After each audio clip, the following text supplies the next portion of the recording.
Good morning, parents. Ha. Now, because I work with kids, I might get you to do some kid stuff. So everyone stand up. Everyone up, up, up, up, up. Up and just stand to your neighbor and give them a high five, a big high five.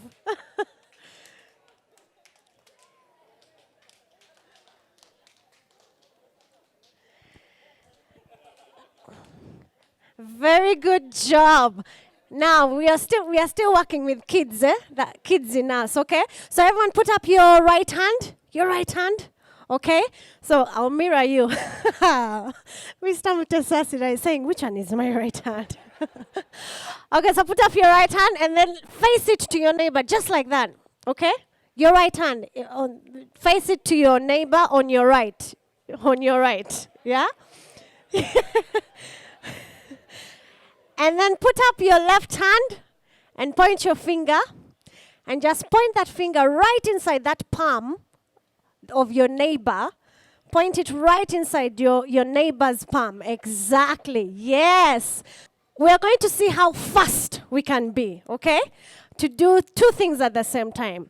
The thing is, you need to catch your neighbor's finger, but make sure the other person doesn't catch your finger, okay? So, at the count of three, okay? At the count of three, grab your neighbor's finger.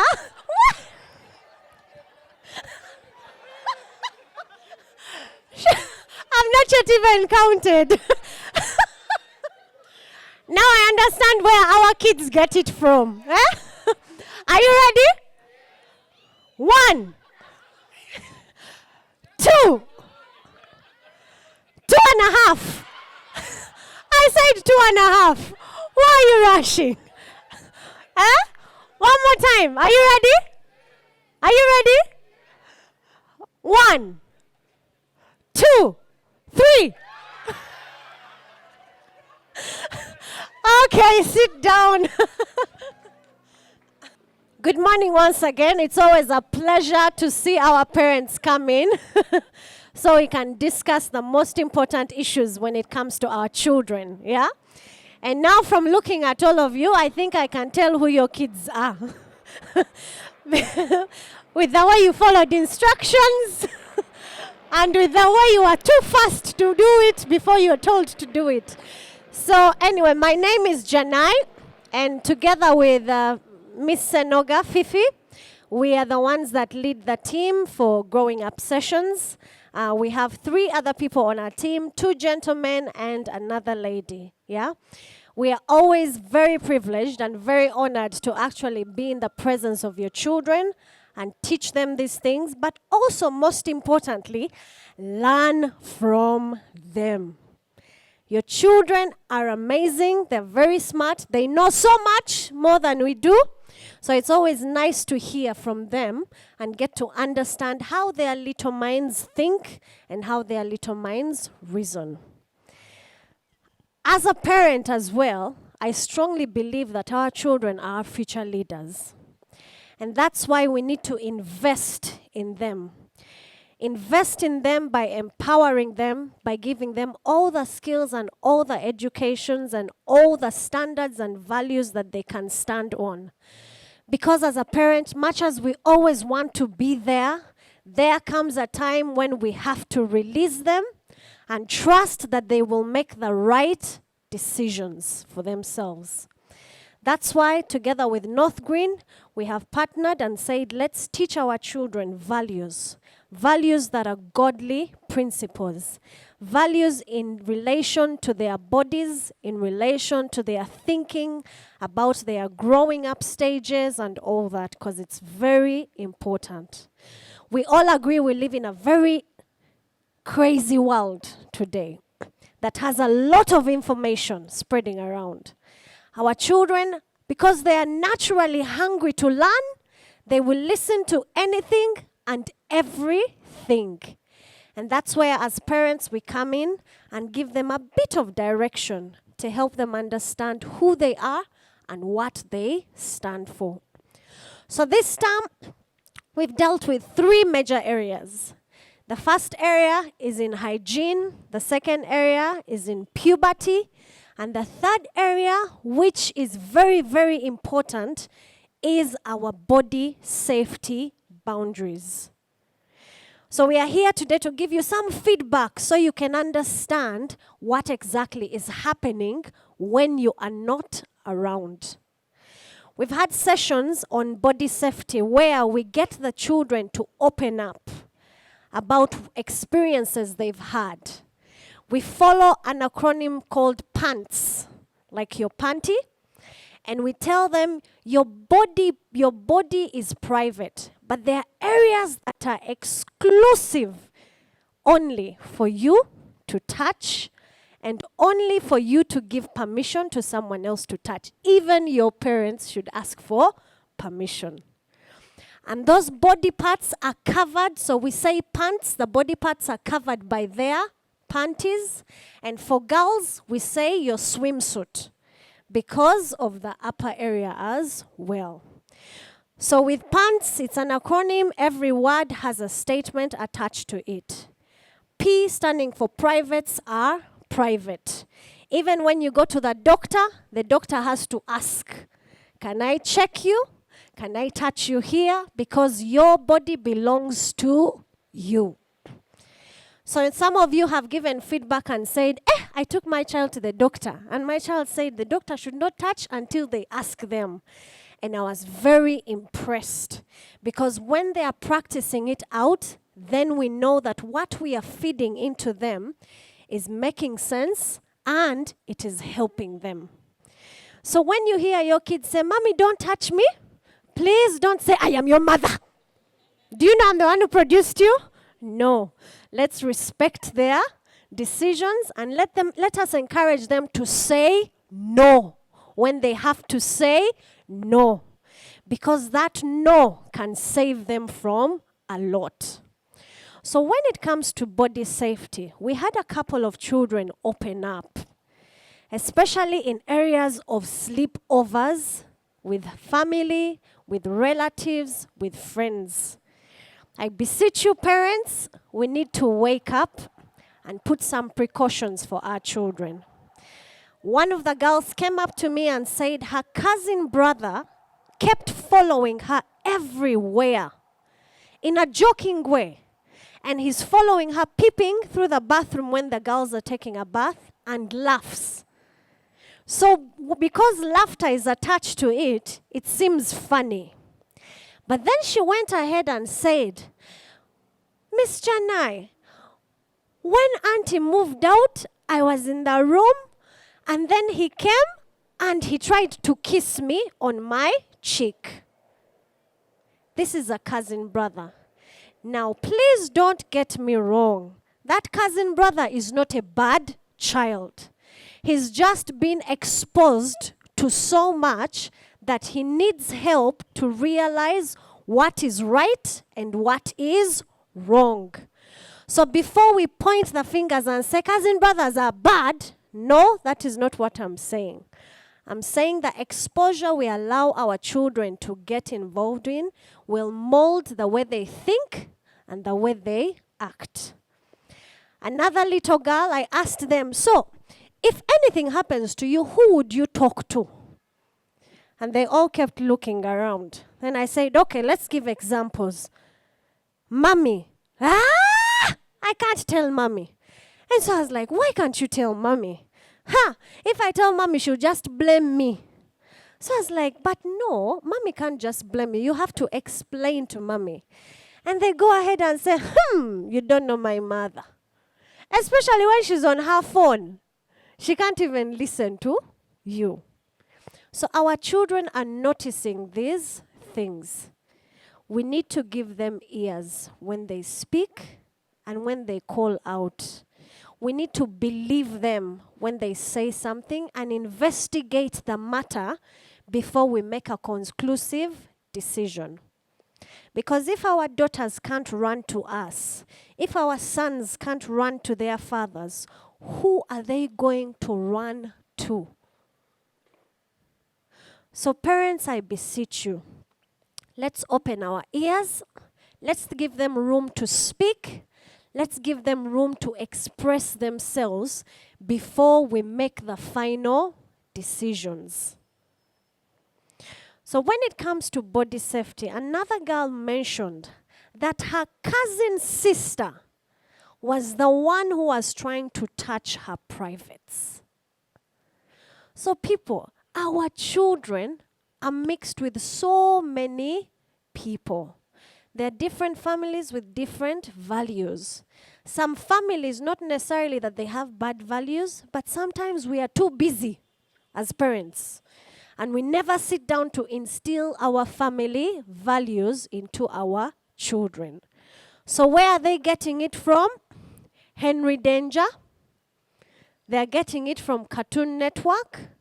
They're getting it from all those music videos that they're watching. Those bouquet music videos that are always on. While we are away, our nannies are watching. And who is present? The children. Yeah? So this is not to scare you. This is just to help you become aware of what exactly is happening. As a school, the school can do much. As the BCC team, we can also do this much. But as the parents, you can do way much than we can ever do. So I'm calling upon you. Let's open up. Let's allow our children to speak. Let's allow our children to ask those questions that freeze us. They are testing to see, can I trust my mom to tell me the truth? Or should I rely on someone else? So when they come and say, what is a wet dream? Please don't run. Sit. If you're stuck, just say, can you give me 2 minutes? I need to explain it to you properly when I'm fully here. Give me 2 minutes. Run to your bedroom. Go call someone. Either go to the internet and check for the right material. Google has all the answers. But you can also sieve, because Google also has other answers we don't want, yeah? So, but don't escape the question. Please respond to the question, yeah? So those are just some of the few examples I've given you that happened in my class, because all of us go through all the classes, year 2, year 3, year 4, year 5, and year 6. We move from one class to another, to another, to another. So pretty much the whole of Thursday, we are here with your kids. And the moments we hear all this story is in the dining, when we are having lunch. So for me, that's a tip for you as parents. Your lunch time, your breakfast time are the most important opportune moments for you to have these conversations. Yeah? Let's not rush to go to our WhatsApps. Let's not rush. Yes, we are working for our kids, and that is important. But what is the point if we focus on the outside and we forget the inside? Because it's the inside that makes them who they eventually become. They can all become doctors, but what kind of doctors will they be? They will all become leaders, but what kind of leaders will they be? The what kind is all dependent on how we invest in our conversations with our children. Yeah? Are we together? So body safety is very, very key. Sometimes we only think about them being raped or them being molested. No, that's like an extreme that we pray never happens. Yeah? But it starts from the smallest activities among themselves first as children, among themselves. As an adult, I shared one of my stories as well with the children. And it was until I shared my story that they opened up on their stories. I told them about a time when I was a kid, we were playing, and then this girl comes and says, let's play mommy and daddy. And then she wants to be the daddy. Then she's trying to tell me how mummies and daddies behave. Yeah? And before I could finish my story, hands were already up. Teacher, even me. Teacher, even my cousin, I remember she went through that. You get it? So when we open up our own stories as well, it helps them realize that, wait, what I went through is not strange. Yeah? Mommy has probably dealt with it, but how did she handle it? You see? So let's learn to open up even with our stories. I know some of us as parents, as Christians, we want to give the perfect story. If we always give the perfect story, then where does God come in? Because God comes in, God's stage comes in all our messes. So let's learn to be comfortable to share with our kids, age appropriate still, share with our kids where we have maybe failed and how we dealt with it. Because when we help them realize that reality of life, there are good times, there are bad times, but there are ways we can deal with them. That's the most important message we want them to go home with. That there are good times, there are bad times, there are good experiences, there are bad experiences, but there are smart ways to deal with it and overcome. When we do that, we are instilling a spirit of win, win, win. Effort, effort, effort. Never give up. But when we give them rosy stories, we are telling them, if you fail, keep quiet. Because your story has to be as rosy as mine. Are we together? But even as adults, we all know that's not the truth. Even a pastor will attest he has had his own mistakes. You see, eh? So let's learn to allow our children to open up freely and openly. So I'm going to give you a couple of tips we can use. One, I had said, our dining moments. As a family, it is not a Muzungu culture. It's a God culture. That as family, we sit together and fellowship while we break bread. It's not only in church, it is in family. The dining table, breakfast, lunch, dinner. If we are busy during the day, let's make it a point to have dinner together as a family. Those small, small things matter. Schedule your times. If your work schedule is every day you come home very late, pick one day in the week and tell your children, Wednesday dinner is all of us. That one assurance that you give them and keep builds a lot of trust between your child and yourself. But if every time we are busy, what we are communicating to them is, you're not as important as the job I have. You're not as important as the deals I have. Even if we tell them, but I'm working for you, they don't get it because they're not the ones who receive the salary. You see, eh? For them, what they receive is your presence and your contribution. Yeah? So dinner times, that's number one. Let's find moments where a family has lunch together and talk about these things. Second, opportunities you can take, rides. While you're driving them to school, while you're driving them to a function, have conversations. You can put on a song, a kid's song. Learn at least one kid's song, parents. At least one, that you can play and sing along with the kids in the car. Those are opening doors for them to start opening up. Yeah? You don't have to have a good voice. It is the effort that matters. Eh? You sing with your bad voice, let them laugh at you, yeah? But while they are laughing, they are bonding, yeah? They are bonding, okay? So let's use those rides as opportunities for us to talk to our kids. We sent out a letter to all our parents. How many of us read through it? How many of us read through it? If you're on the group, the school group, I'm sure you must have received it because all the classes sent out a couple of stuff for our parents.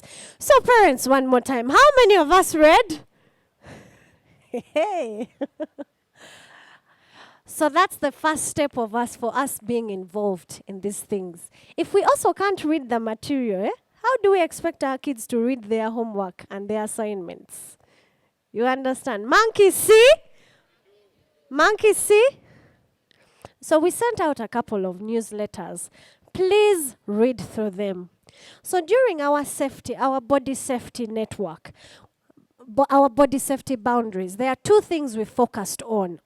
Number one was your network, your safety network. If we can all put our palms up like this. So we used our palm to help the kids remember their safety network. So who is a safety network? A safety network is an individual, you can put your hands down, is an individual a child trusts, okay, to open up to about anything and everything, okay? Be it silly, be it scary, be it cool, be it nice, yeah? Now, as a parent, I would wish to be the very first safety network of my child. But can I tell you the truth? To become a child safety network, you have to earn it. So how can a child identify their safety network? Now I'm giving you tips as parents so that you are number one. The first thing is your safety network loves you unconditionally. Even when you do something wrong. So some of the kids kept saying, but my mommy spanks me. I said, yes, she spanks you out of love. Does she just beat you and walk away? No. But some of them said, yes, she beats you and she just goes. And then you ask them, so why did she beat you? Also, I don't know. You see, so even the lesson we are trying to pass on has been missed because there is no moral reason why attached to it, okay? So we've told them your safety network, if you want to identify your safety network, first ask yourself, does this person love me? Okay? Number two, does this person care about me? When I say care about me, when a child is crying or sulking, are we the kind of parents who say, Kat your garbage? You sort yourself out, when you're done, then you come. You see, many times as parents, we are tempted. Even me, sometimes I'm tempted. Yeah? So, but do we take the moment to just stop and say, Jeremiah, what is it? Why are you sulking? Is anything wrong? If he refuses to answer, give him time to cool off. Then come back and ask. At least the fact that you have taken an attempt to ask why they are the way they are is already communicating a message of I care. Are we together? So does your safety network love you unconditionally?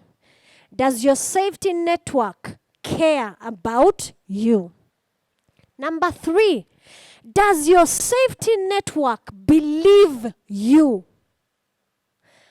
When I asked them that, most of them were like, teacher, me, if I tell my mother that my brother is disturbing me, she tells me, you who told you to go there?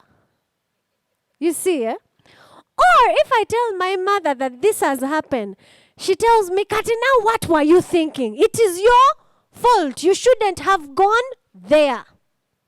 We are very fast to tell them before we listen. Yeah? So does your safety network believe you? Because parents, let me tell you, even me as an adult, as an adult, if you were to go on a blind date or on a date with someone and you got stood up, will you talk about it immediately? You won't, because you'll be so embarrassed and so shocked.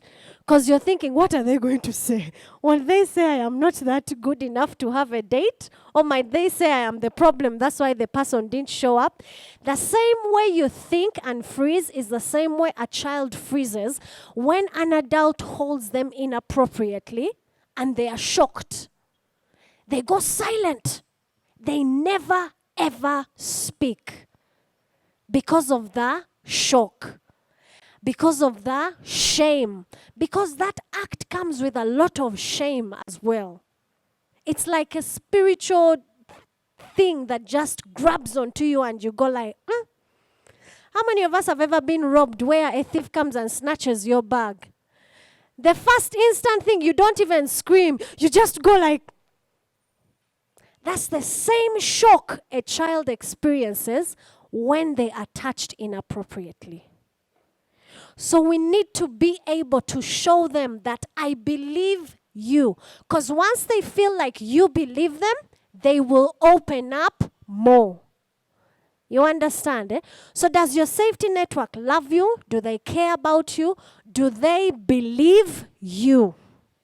Number 4, is your safety network the kind of person who is going to go ahead to research and find out how this happened and what to do about it?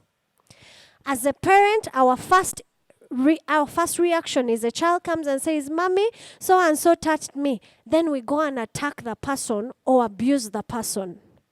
Now, a child doesn't see that as protection. A child looks at it as, I'm the one who has caused this fight between Mommy and this person. So we are putting more responsibility on their back. You see, they're starting to feel responsible for this little conflict that has happened. Yeah? So before we jump to attack, let's do it smartly.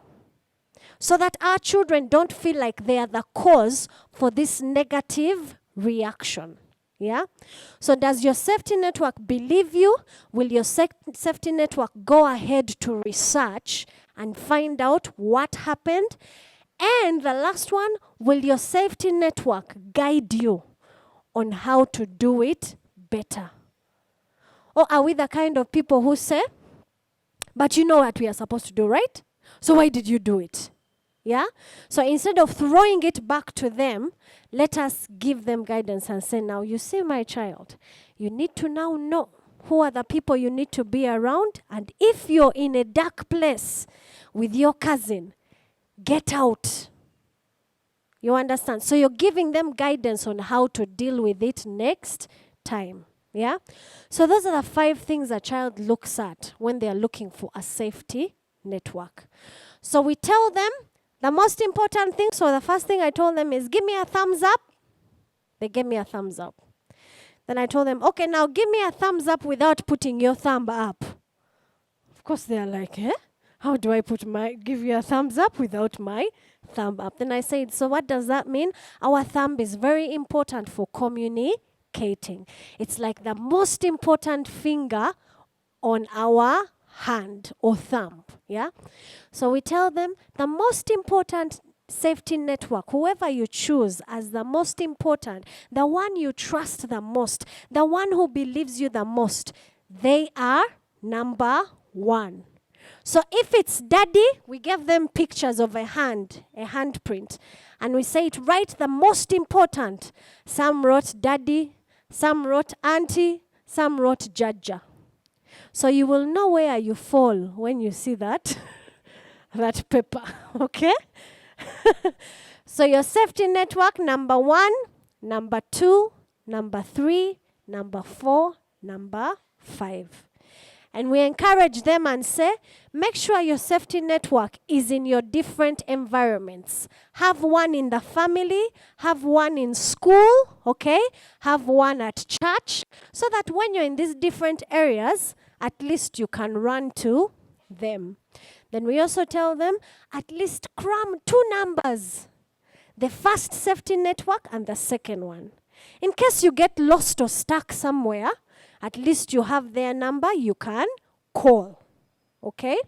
So that's what we've been telling them. So go back and re-emphasize on these things. The second area we dealt with was your secret safety code. What does that mean?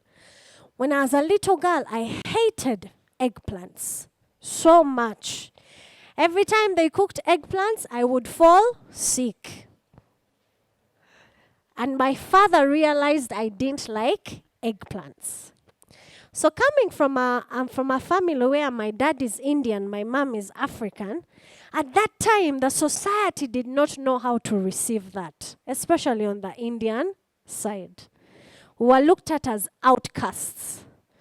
So there were times my dad would take me to to my uncles to spend the holiday. But they would be so harsh with us. Their language, the way they talk to us, with this thing of African, you know? So my dad came up with a brilliant idea. He said, every time you go to your uncle's place, if you have a problem, ask them to call me as if you just want to say hello. But when you pick up the phone, say eggplant. As soon as I hear that, I will know you're in trouble.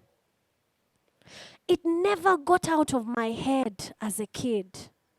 Every time I felt uncomfortable at my uncle's place or at my auntie's place, I would say, can I talk to daddy, please? I want him to bring me something. But when I get on phone, the very first thing I say is, daddy, eggplants. And immediately, he knew something was not right. So we've encouraged the children to come up with a secret code with their safety network. So when you go back, sit down, find a creative thing, anything, yeah? Anything. Sit down and give them the ability to choose, okay? So that we are not the ones imposing. Okay, now you said this. No. Let them pick their secret code, yeah? I've told them not to misuse their secret code, or else they'll end up like the boy who kept shouting, wolf, wolf, wolf. And then the real day the wolf came, the whole neighborhood was in the house because he had been lying to them over and over again that a wolf had come. So they know to value that secret code. So let's go back, sit down with our kids and have this conversation with them. Safety network, secret code. Yeah? Give them the ability to share. If they have an idea, please don't laugh. Respect that idea. Take it in. If you're really dying to laugh, get up, go to the toilet, laugh from there, and then come back. Yeah? But not in their faces. So that's what we've done this term. We've also talked about puberty. We've also talked about body hygiene. The thing I always encourage them, that we encourage them to do with hygiene, is their hygiene is their responsibility. So we always say, my hygiene is my responsibility. So who lays your bed at home? Mommy. Whose responsibility is it? Mine. So who should lay your bed? Me. But we are the ones who encourage it, by the way, as parents. We are the ones who encourage it. So let's try to instill a sense of responsibility with our children. The younger it starts, the better. Yeah? But I know as a parent, you want to show love, you want to show care, yeah? But let's not abuse love and care by spoiling them. Yeah? So we've talked of hygiene, we've also talked of puberty, understanding their growing stages. So with year 3, we didn't go much into the details because we could tell some of them were very bleak. Yeah? So what we did, we said puberty, when you're going through puberty, it means you're moving from a girl to a woman. So what does that mean? It comes with responsibility. So what kind of responsibility does puberty come with? The responsibility to sit well. If I'm in class and I'm just opening my legs, then you're not being responsible as you go through puberty. Because remember, you're becoming a woman. Yeah? So we try to break it down based on age appropriateness.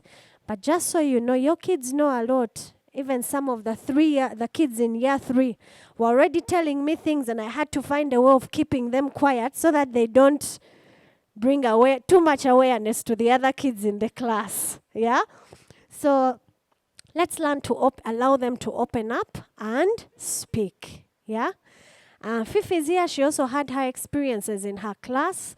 If she can come and share with you what she has heard from the children that she has dealt with. Thank you.